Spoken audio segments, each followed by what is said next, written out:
A princípio, eu quero dizer a você, mas aí não fecha a Bíblia, né? Mantenha a sua Bíblia aberta durante toda essa exposição. A princípio, eu quero chamar a atenção para que um salmo é um cântico. O que nós temos nas nossas mãos, os 150 salmos, é um livro de cânticos. Daí a gente não falar Salmo capítulo 139, ou livro de Salmos capítulo 139, a gente diz Salmo 139, como alguém que diz Cântico 139 de um cancioneiro, de um livro de cânticos, como assim é o cantor cristão, salmos e hinos, a harpa e assim por diante. Mas cada cântico desse tem algumas características muito importantes que a gente perceba.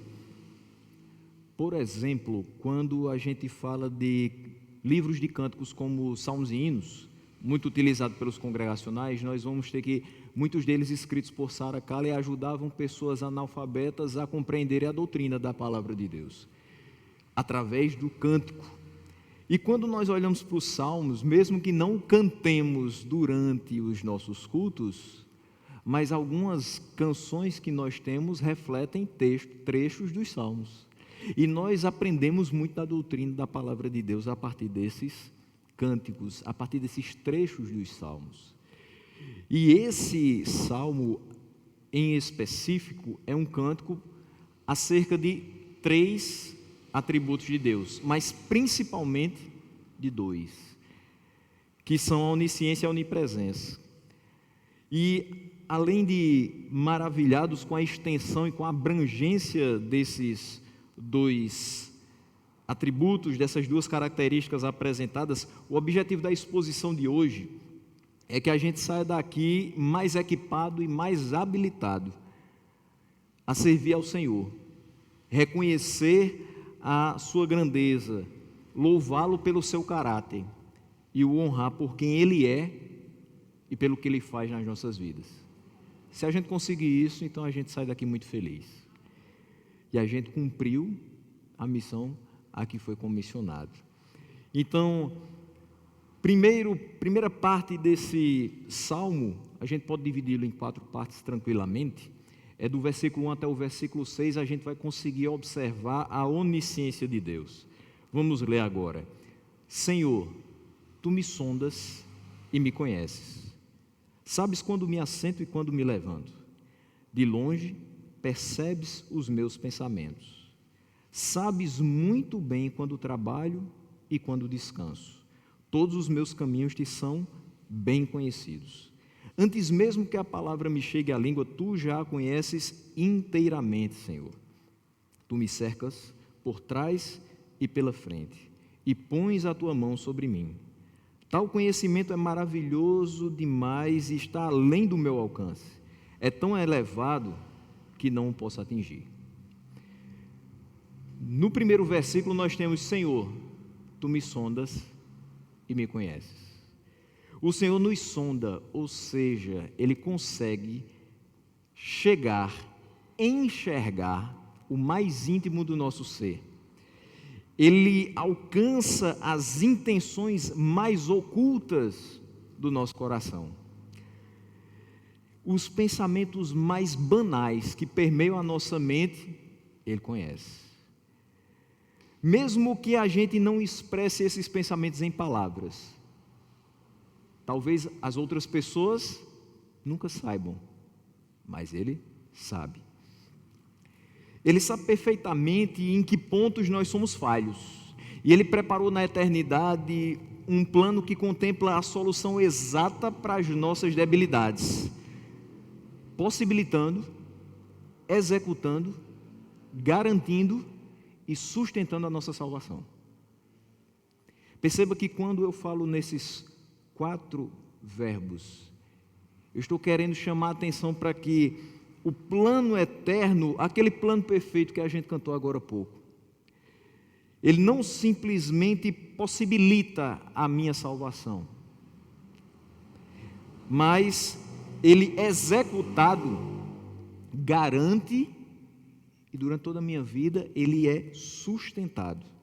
Ou seja, a minha salvação não se pode perder em momento algum, independente do que eu faça ou deixe de fazer. Até porque se o penhor da minha salvação e da sua salvação é o sacrifício de Cristo, ninguém pode tirar. Ele nos conhece porque foi quem nos criou. Ele nos conhece porque é Ele quem nos salva, é Ele quem nos sustenta, Ele nos escolheu e nos amou quando nós ainda éramos pecadores, indignos da sua misericórdia, pelo alto volume dos nossos pecados. Mas o fato de ser onisciente e saber tudo que nós fizemos não encobriu outro atributo dele, o de ser gracioso. Mesmo sabendo o volume de pecados que eu tenho, Ele ainda assim teve graça para comigo. Não só isso, mas Ele continua sendo gracioso. Ele nos salvou apesar de nós, apesar de saber tudo o que nós tínhamos cometido contra Ele. Por isso que a gente fala tanto, qual o mérito que temos na salvação? Nenhum, senão os méritos de Cristo. O versículo 2 diz, sabes quando me assento e quando me levanto. Mesmo questões ordinárias, como a nossa movimentação, o sentar, o levantar, o ir ali. Ele sabe, não passam despercebidos do olhar de Deus. A nossa movimentação é acompanhada, é sabida por Ele. Às vezes quando a gente pensa, premedita fazer alguma coisa que não seja da vontade de Deus, e a gente sabe que não é, a gente olha para um lado, olha para o outro, e esquece de olhar para cima. Os olhos dele estão acompanhando o nosso sentar e o nosso levantar. Ele também diz no versículo 2, de longe percebes os meus pensamentos. Quando a gente olha para alguma coisa, logo faz algum juízo de valor. Logo a gente tira alguma conclusão daquilo. Alguma situação faz com que a gente pense, isso é certo, isso é errado, isso é adequado, isso não é, isso é coerente, isso não é. Deus já sabe o que se passa na nossa cabeça. De longe Ele percebe os nossos pensamentos acerca de qualquer situação ou de qualquer palavra que foi proferida. Ele sabe o que eu penso sobre as mais variadas questões da vida. Talvez a pessoa que mora comigo, talvez aqueles que me criaram, não sabem o que eu penso sobre determinados assuntos. Simplesmente porque a gente nunca conversou sobre. No dia que a gente conversar, eu vou expressar. Mas mesmo que eu não expresse, Deus sabe o que eu penso a respeito. Os pensamentos que eu omito nas minhas opiniões para não machucar outras pessoas, Deus sabe. Ou mesmo para que eu seja aceito, bem visto na sociedade, de longe, Ele percebe esse pensamento. No versículo 3 ele diz, sabes muito bem quando trabalho e quando descanso. Todos os meus caminhos te são bem conhecidos. Essa é a versão que eu gosto de utilizar, que é a NVI, mas certamente você está utilizando uma versão diferente, em que diz, esquadrinhas o meu andar. E a gente vai se utilizar dessa expressão esquadrinhar, para se apropriar de outra expressão que Spurgeon utiliza, explicando esse versículo número 3. Ele comenta esse versículo encaixando a palavra esquadrinhar, explicando o sentido com a qual ela foi utilizada. E ele diz o seguinte, cada passo que tomamos no dia a dia e tudo que nós pretendemos fazer nas horas acordadas da noite, todos os nossos modos particulares, sociais e públicos são incluídos ou peneirados por ele para distinguir o bom do ruim como o trigo do joio. Ou seja, quando ele diz, esquadrinhas o meu andar, e ele diz aqui, todos os meus caminhos te são bem conhecidos. Quer dizer que ele pega tudo o que eu faço, enquanto eu estou acordado, enquanto eu estou desperto, todas as minhas atitudes, ele como que coloca numa peneira, e ele sabe exatamente quais daquelas atitudes foram boas e foram ruins. Ele separa muito bem aquilo que o agrada e aquilo que o desagrada, aquilo que foi para a sua glória e aquilo que manchou o evangelho que eu digo viver mas que às vezes parece que minha vida está muito distante do que Ele prega. Ele peneira, Ele distingue, porque Ele sabe de todas as coisas. Eu posso dizer, mas Senhor, eu fiz com muito boa intenção. Ele sabe qual foi a intenção. E Ele sabe que muitas vezes não foi boa. Eu quero até me enganar, mas não consigo enganar a Deus, porque Ele sabe, de fato, todas as coisas. Antes mesmo, diz o versículo 4, que a palavra me chegue à língua, tu já conheces inteiramente, Senhor. Até como consequência de ter o conhecimento dos nossos pensamentos, Ele também sabe o que é que a gente vai falar. Antes mesmo que a palavra chegue na nossa boca. E por mais que às vezes, quando a gente diga algo inapropriado a alguém, a gente diga, não, mas não foi bem isso que eu quis dizer. Isso é muito próprio nosso. Deus sabe perfeitamente que aquelas palavras apenas exteriorizaram o que já habitava o nosso coração. Ou a própria palavra não diz que o coração, o que a boca fala, do que o coração está cheio. Então aquilo que eu vou alimentando no meu coração, aquilo que vai habitando no meu coração, uma hora sai. As minhas crenças, as minhas convicções, as minhas incompreensões acerca do plano de Deus, acerca da grandeza de Deus, uma hora isso sai. E mesmo que eu diga, não foi bem isso que eu quis dizer, Ele sabe exatamente bem antes que eu profira aquelas palavras. O versículo 5 diz, tu me cercas por trás e pela frente. Ele nos rodeia, Ele nos envolve. Não tem como escapar da mão do Senhor. Não tem como fugir da sua presença, daqui a pouco a gente vai ver isso. Mas quando Ele diz, tu me cercas por trás e pela frente, não somente Ele diz que Ele nos rodeia, Ele nos envolve, Ele nos cerca. Ele diz, Ele põe limite às nossas ações. Porque eu sei que Ele está presente e que Ele sabe o meu pensamento, que de longe Ele percebe, Ele sabe o que eu vou falar antes que a palavra me chegue à língua, então Ele impõe limites àquilo que eu vou fazer. Eu digo, eu vou fazer determinada coisa. Não. Por quê? Deus está vendo. Deus sabe o que eu vou fazer. Isso não vai agradar a Ele. Não vou fazer porque eu sei que para onde eu for, Ele vai estar. Mas para frente Ele vai concluir exatamente isso. Para onde Ele for, Deus está.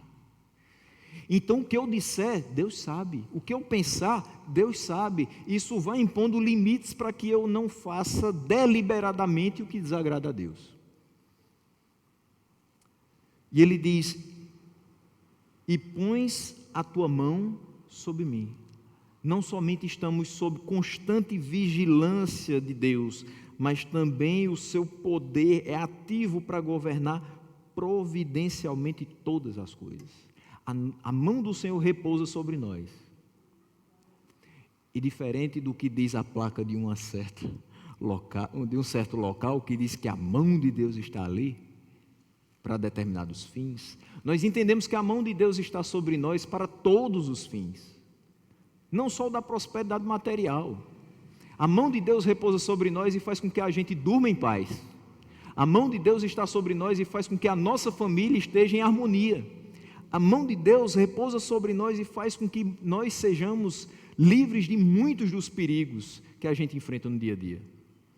A mão de Deus está sobre nós, mesmo quando os médicos dizem, não tem mais jeito. A mão de Deus está sobre nós e nos garante uma vida eterna, mesmo que muitos nem aceitem que isso existe.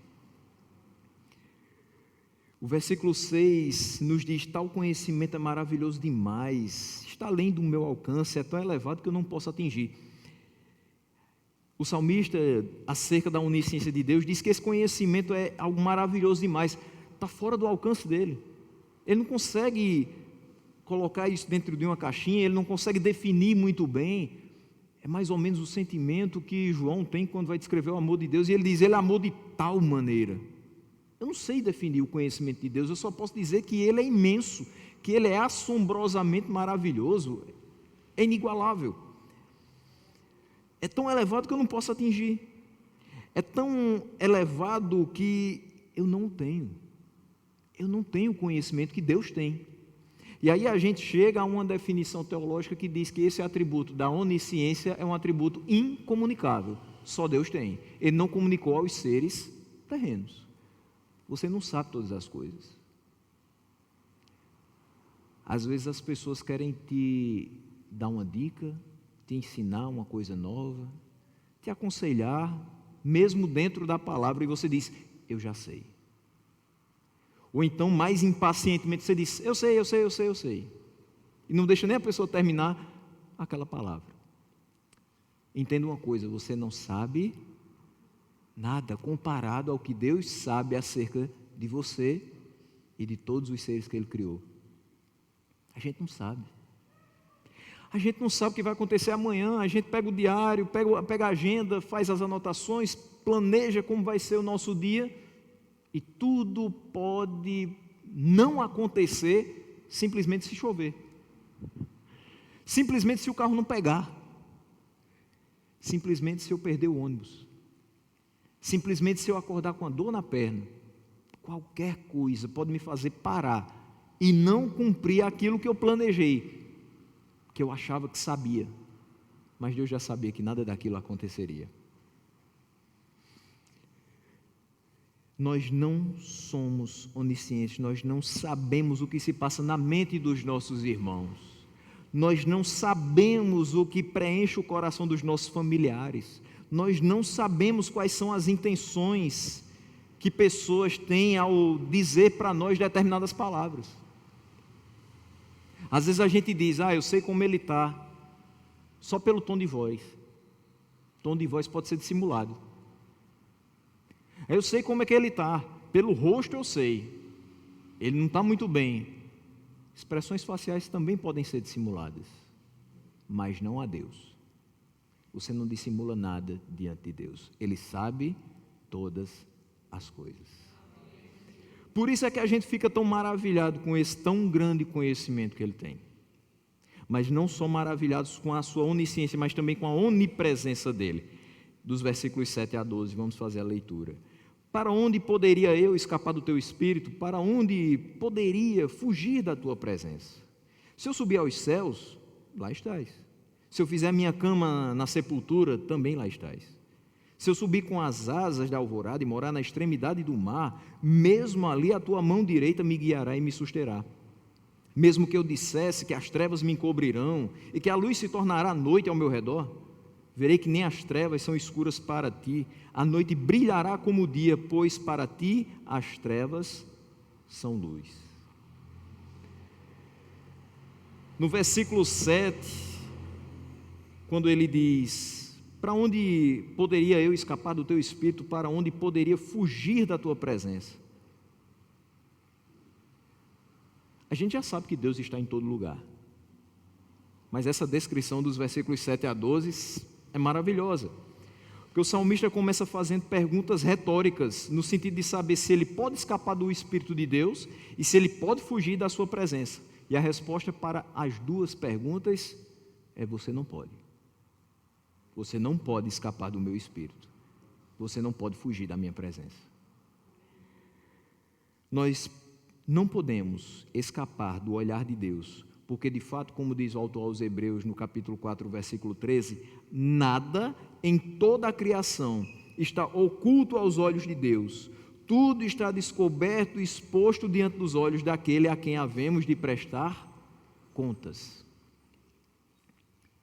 Por isso que a gente começa a perceber que essa descrição não somente vai deixar a gente maravilhado, mas vai deixar a gente também muito alerta com relação ao que a gente faz, para que no final de tudo a gente saiba como proceder, porque esse Deus que tudo sabe está em todos os locais, é aquele a quem vamos prestar contas.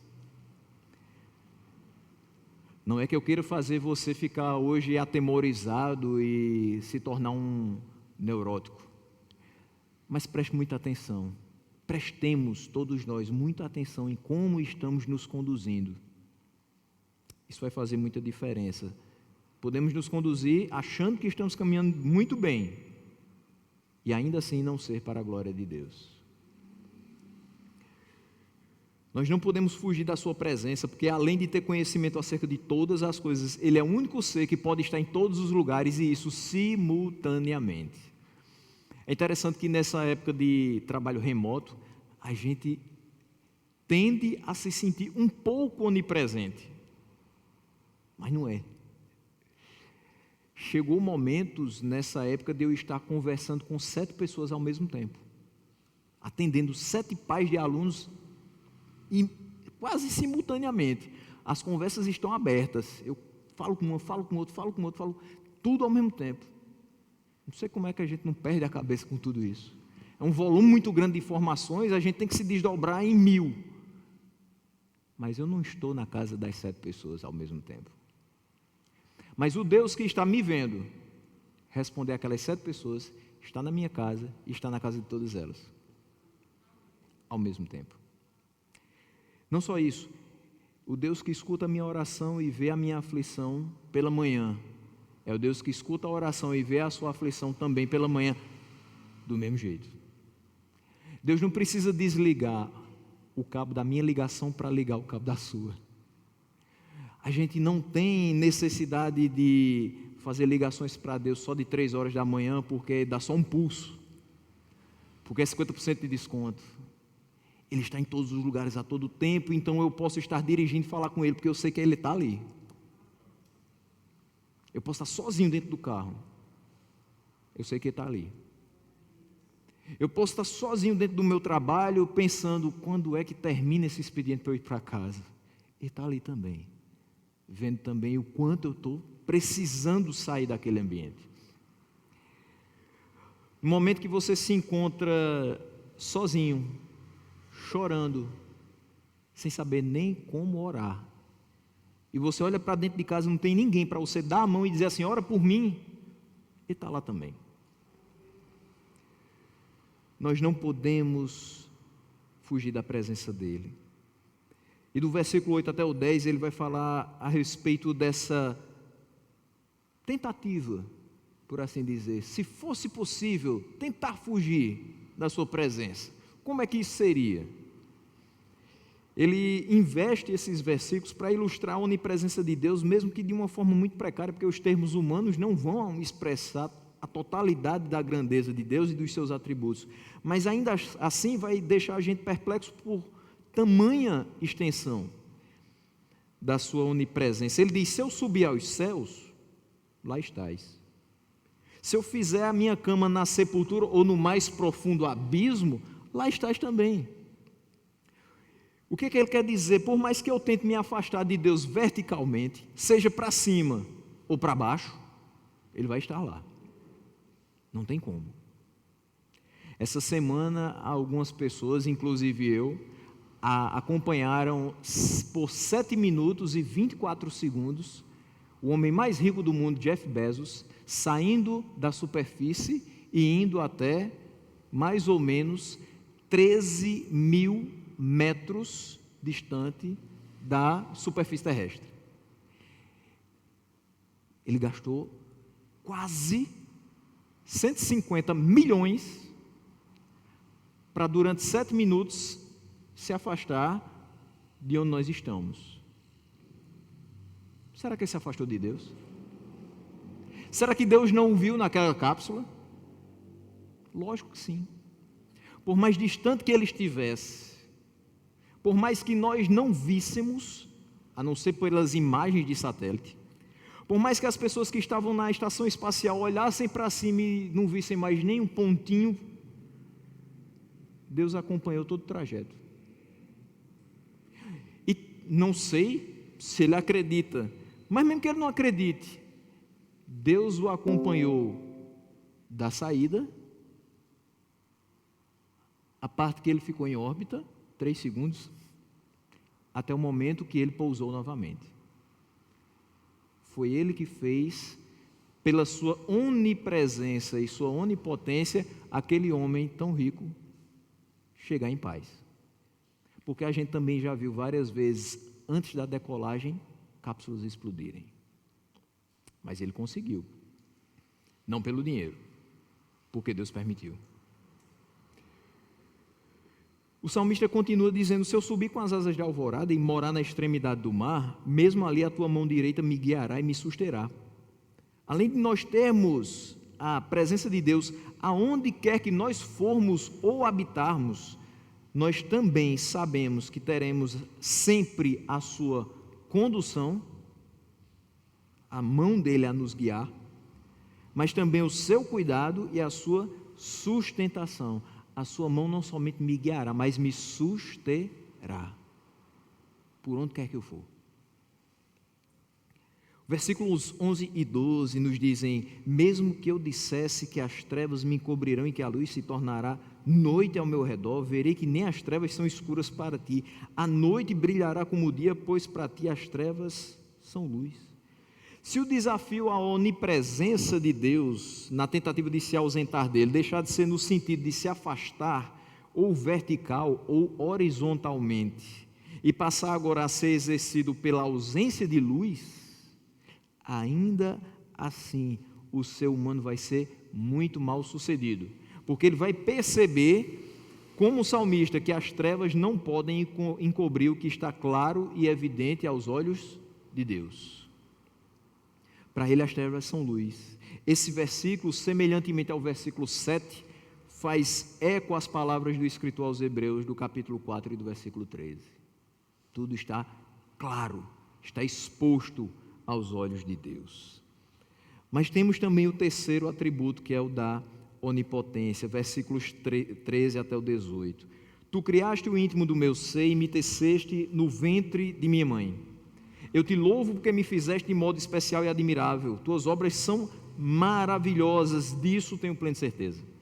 Meus ossos não estavam escondidos de ti, quando em secreto fui formado e entretecido como nas profundezas da terra.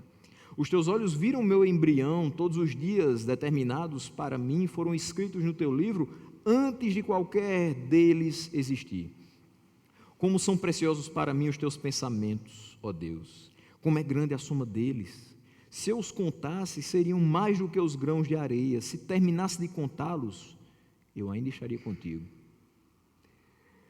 Veja, do versículo 13 e 14, quando ele diz: tu criaste o íntimo do meu ser. O conhecimento íntimo que Deus tinha do salmista remontava ao tempo da sua concepção, quando o Senhor havia lhe dado vida. A mãe fica geralmente 9 meses, às vezes um pouco menos, se o bebê for prematuro, esperando conhecer. E o que é o conhecer para a mãe e para o pai? Quando é dada a luz, que sai aquela cabecinha do feto e diz: está aqui meu filho. Você está vendo só o rostinho, geralmente é uma carinha de joelho, os tracinhos mal formados, você não sabe se parece com o pai, se parece com a mãe, mas ali você conheceu, ali você começa a ver aquele serzinho que daqui a pouco vai começar a crescer, que daqui a pouco vai ter os traços bem formados, daqui a pouco vai ter o andar muito parecido ou com um ou com o outro, que vai ter o jeito de falar ou do pai ou da mãe, que vai se desenvolver e ter uma personalidade muito característica dele. O Senhor nos conhece bem antes desse momento. O Senhor nos conhece quando da nossa concepção. Ele diz: tu me teceste no ventre da minha mãe, mais precisamente entrelaçaste. Então Deus havia exercido um papel pessoal ativo na formação do corpo e da pessoa do salmista, antes do seu nascimento. Por que que nós nascemos como nascemos? Porque Deus atuou na nossa formação anteriormente ao nosso nascimento. Às vezes a gente fica pensando assim: bom, a mãe tem olhos claros, então, através do estudo dos genes recessivos e dominantes, dá para perceber que o menino vai ter olhos claros. Aí nasce o menino com olho castanho escuro.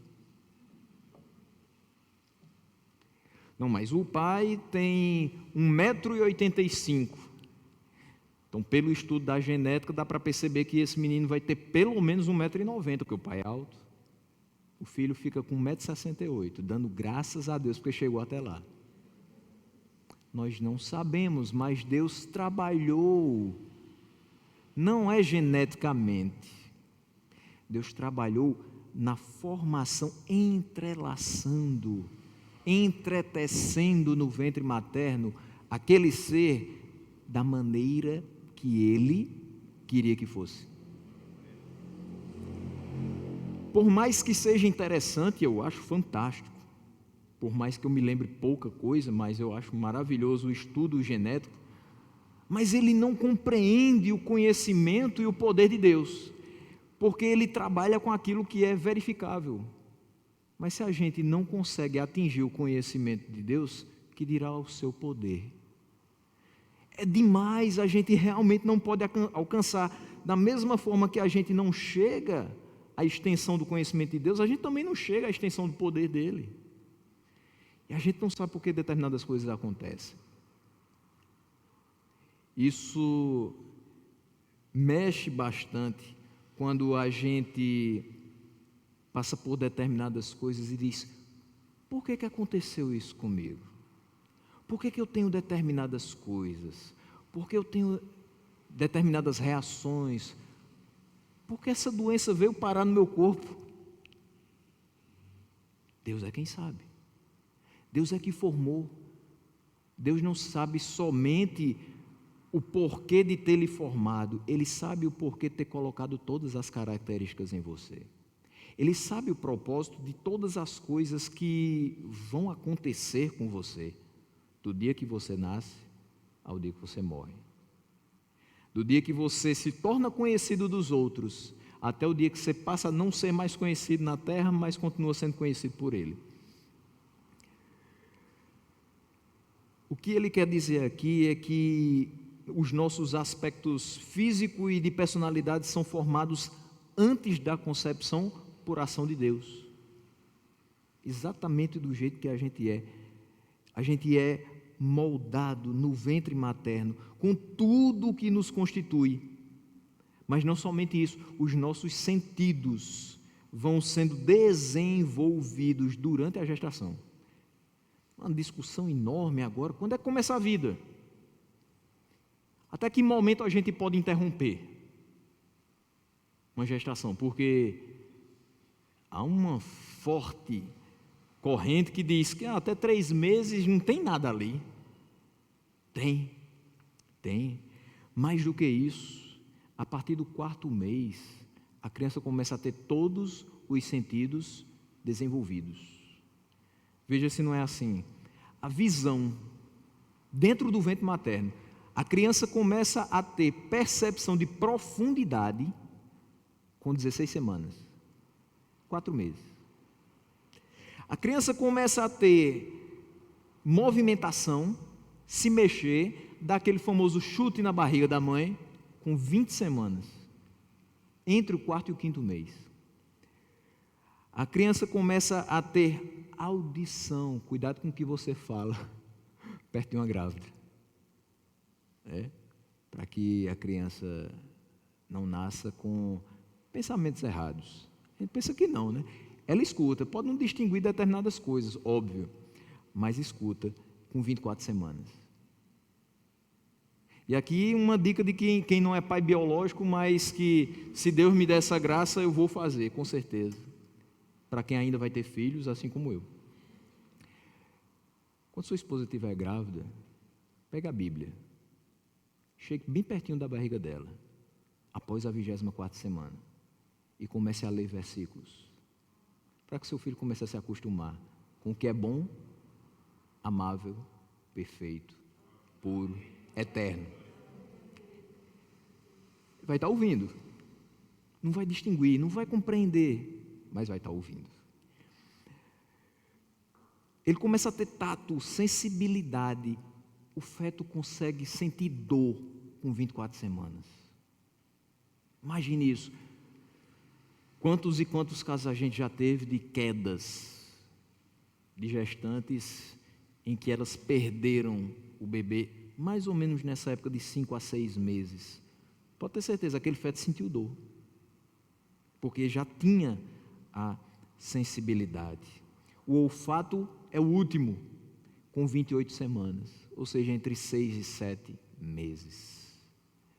Você tem uma criança se formando dentro de si, com todos os sentidos desenvolvidos entre o quarto e o sétimo mês. Até o quarto já era vida. Depois do sétimo, essa vida só está pulsando muito mais, esperando o momento em que a luz vai ser colocada diante dos seus olhos. E dali para frente, ela vai ser ensinada, admoestada, inculcada nela a verdade do Evangelho, para que ela viva assim como os demais, para a glória de Deus, porque esse é o fim para o qual ela foi criada, pela mão potente do Senhor. Então, ele diz: eu te louvo porque me fizeste de um modo especial e admirável. Se isso não é admirável para você, para mim é demais. Tuas obras são maravilhosas, disso eu tenho plena certeza.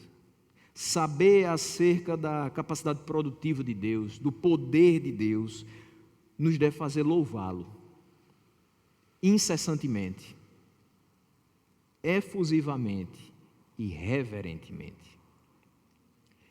E ele diz: os meus ossos não estavam escondidos de ti, quando em secreto fui formado e entretecido como nas profundezas da terra. O poder de Deus é tão grande e tão fantástico que ele atua na nossa constituição física, na nossa estrutura óssea. Os nossos 206 ossos foram perfeitamente distribuídos, formando uma estrutura, um corpo perfeito, desde os pequeninos metatarsos até o gigantesco fêmur, tudo para que a gente tivesse resistência e locomoção. Se você acha que não, então pergunte ao jogador que quebrou o 5º metatarso e passou 3 meses sem jogar bola. Faz falta, né? É bem pequenininho o osso, mas incomoda. Pergunte também à pessoa que quebrou o fêmur se ela consegue andar. Não. Colocado exatamente na posição certa, destinado exatamente para aquilo que tem que ser feito. Os olhos de Deus viram o nosso embrião, e algumas traduções colocam a substância ainda informe. Interessante que, se você teve a possibilidade de estudar alguma coisa caminhando assim para a área de saúde, provavelmente você foi apresentado a algumas caixinhas, alguns vidrinhos que tinham ali representações de fases da gestação. Eu ainda cheguei bem perto, apesar de não ter cursado, mas eu ficava impressionado com aqueles bonequinhos, as mãozinhas já bem formadas, mas ainda parece que não está muito perfeitinho, ainda está faltando desenvolvimento. Ele nos viu a substância ainda informe, ou seja, a gente não tinha ainda os dedos como tem hoje, os nossos olhos não estavam do jeitinho que estão hoje, a nossa constituição ainda não estava pronta, mas ele já sabia como nós éramos, porque foi ele que nos fez. Quando para muitos ainda não existia nada, nós já éramos considerados por Deus, ou seja, já havia vida em nós, porque é Ele quem dá. Todos os dias determinados para que a gente viva, a extensão da nossa existência sobre a face da terra, foram escritos no seu livro, e isso antes de qualquer deles existir. E isso é muito interessante, porque às vezes a gente coloca da seguinte maneira: eu gostaria tanto que determinada pessoa da minha família parasse de fumar, porque ela está abreviando a vida dela. De fato. Mas se você pensar direitinho, tem como abreviar a vida? Não. Infelizmente, para nós, em relação àquela pessoa, mas felizmente, pelo conhecimento de Deus, ele já sabia que aquela pessoa teria exatamente aquele vício e que os dias dela seriam exatamente aqueles. e que a vida dela não é que seria abreviada, ela seria curta, por conta das atitudes que ela tomaria durante toda a sua existência.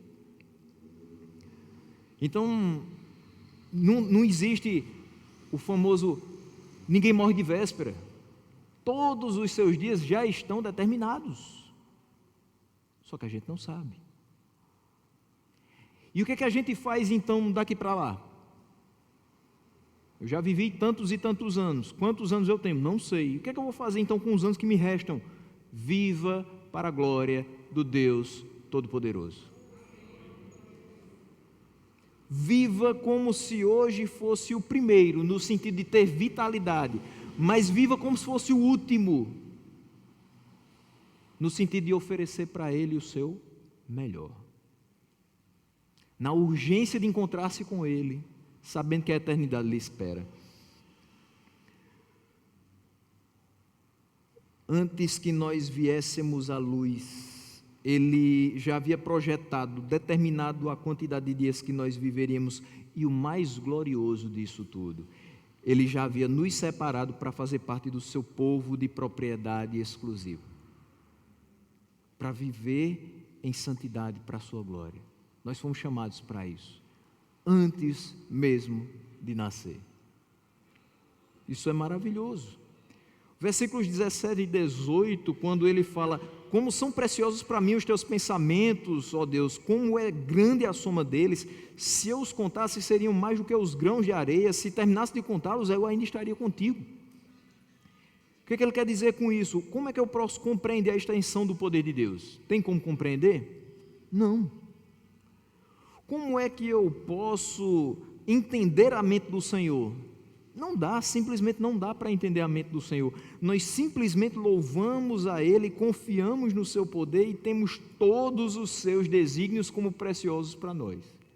Isaías 55, versículo 9, traz o seguinte: assim como os céus são mais altos do que a terra, também os meus caminhos são mais altos do que os seus caminhos, e os meus pensamentos mais altos do que os seus pensamentos.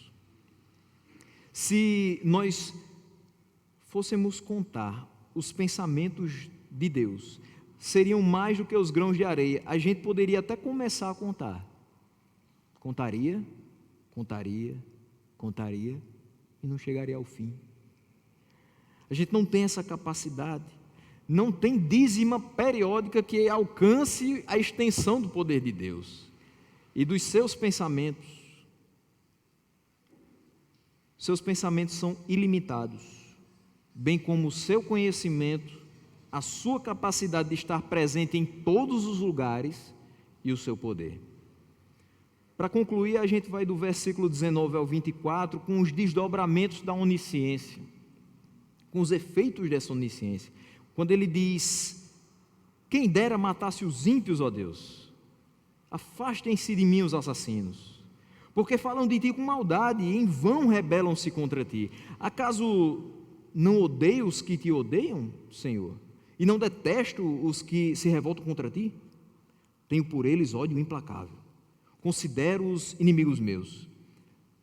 Sonda-me, ó Deus, e conhece o meu coração, prova-me e conhece as minhas inquietações. Vê se em minha conduta algo te ofende e dirige-me pelo caminho eterno. O salmista tem uma impaciência, mas zelosa, mas é típica do ser humano, com relação à paciência que Deus tem com os ímpios. Eu espero que você não tenha visto, e se você não viu, nem vá atrás, você não perdeu tempo, e o nosso tempo é muito precioso, mas me enviaram e eu vi, foi o jeito, não tem como desver, como eu digo à minha esposa. Uma dessas atrizes globais fez um vídeo a respeito da situação em que nós estamos passando, e ela falava com um desagravo muito grande contra quem? Deus. E justamente colocava em xeque a onipotência de Deus e a onisciência de Deus a respeito dessa pandemia. Mas a forma com que ela falava era tão grosseira, era tão vil, era tão desagradável, que você não conseguia chegar ao final daquele vídeo. Por mais que fossem apenas 5 minutos, com menos de 2, você já tinha uma vontade pedindo perdão a Deus, mas você já tinha vontade de socar a tela. Tamanha raiva que vai brotando no seu coração de alguém falar daquela maneira de Deus. Tamanha indignação que a gente deve ter quando alguém fala daquela maneira de Deus. Então o salmista pensa logo o seguinte: por que o Senhor não fulmina logo?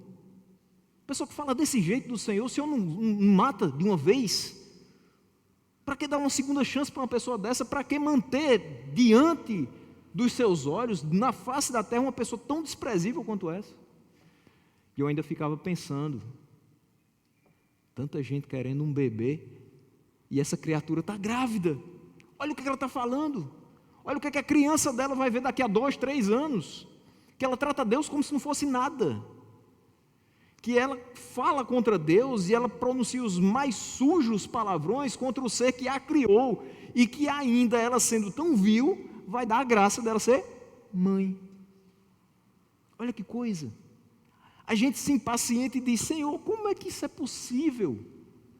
Uma pessoa que faz isso contra o Senhor, e o Senhor ainda é bondoso, misericordioso, agracia essa pessoa com coisas que ela não merecia. Aí você para e olha para si. O Senhor me agraciou com coisas que eu também não merecia. A primeira delas, a vida. Me agraciou com o perdão dos meus pecados. Me agraciou com a vida eterna. Nada disso eu merecia. Ah, mas também você nunca falou o que ela falou. Tá, mas eu era tão pecador quanto ela. É assim que mostra o texto de Efésios, que diz que assim como os demais nós éramos, por natureza, filhos da ira. E a gente não vive num campeonato para saber quem é mais pecador do que quem, como também não vive num campeonato para saber quem é mais santo que quem. A gente apenas foi alcançado por Ele para deixar o velho homem e começar a viver uma nova vida para Ele. Mas é fato que a gente se exaspera com relação a essas coisas.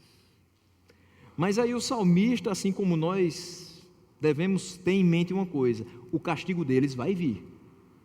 O castigo deles vai vir. Pode ser que a gente pense que tarde, mas lembre-se, diferente do ditado popular, Deus nem tarda, nem falha.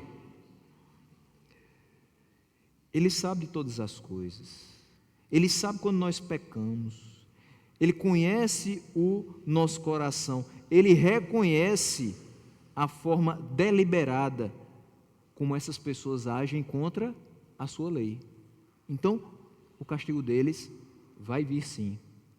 O salmista diz: afastem-se de mim os assassinos. Talvez ele quisesse se distanciar dos ímpios, e aqui na minha versão ele fala dos assassinos, por inúmeras razões, mas pelo menos 3 eu queria elencar aqui rapidamente. Ele toma consciência de que o juízo de Deus vai ser sobre os ímpios, e ele não vai querer ficar nesse fogo cruzado.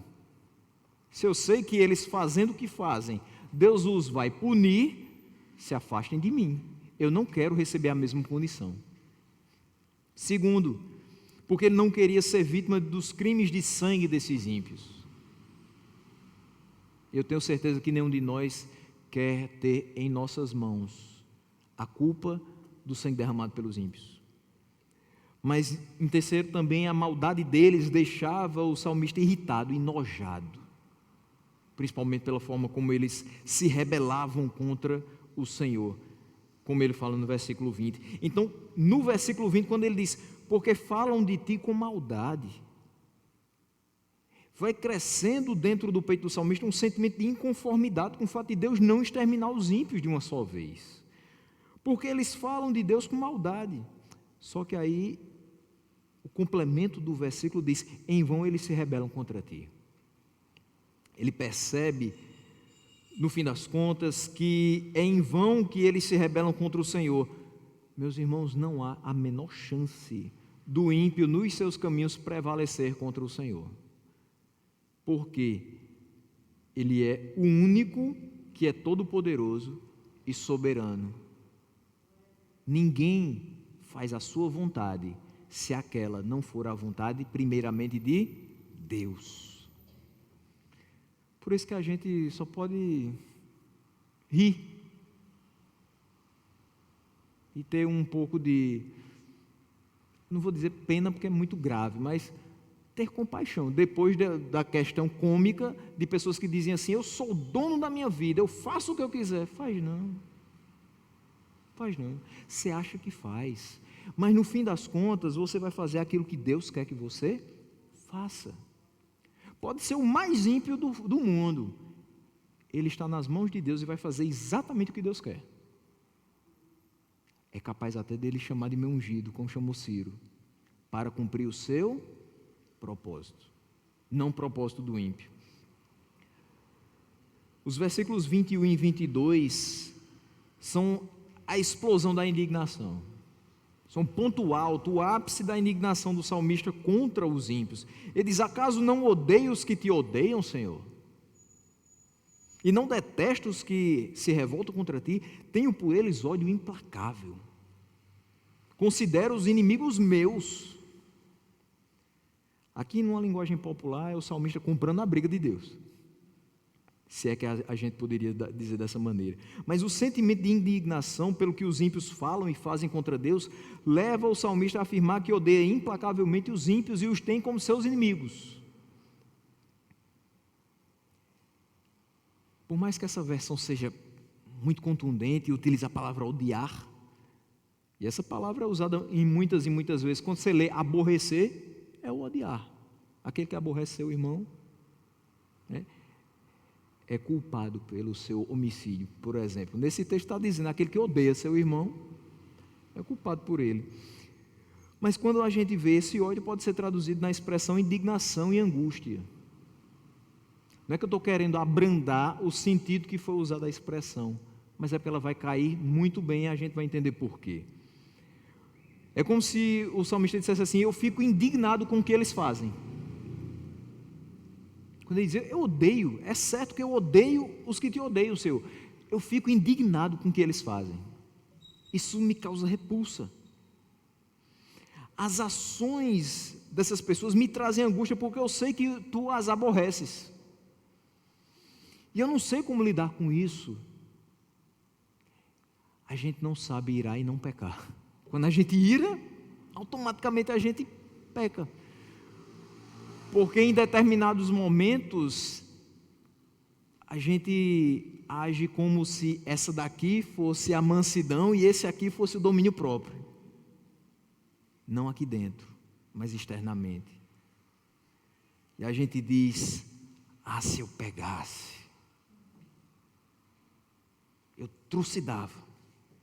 Mas Deus não é assim. Ele tem uma longanimidade. Ele esteve conosco, ainda bem que foi assim.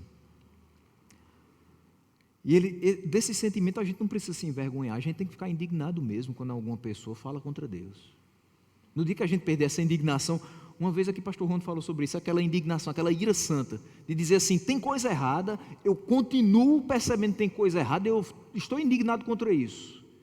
Isso é salutar, porque no dia que a gente perder isso, a gente está como todos os demais por aí.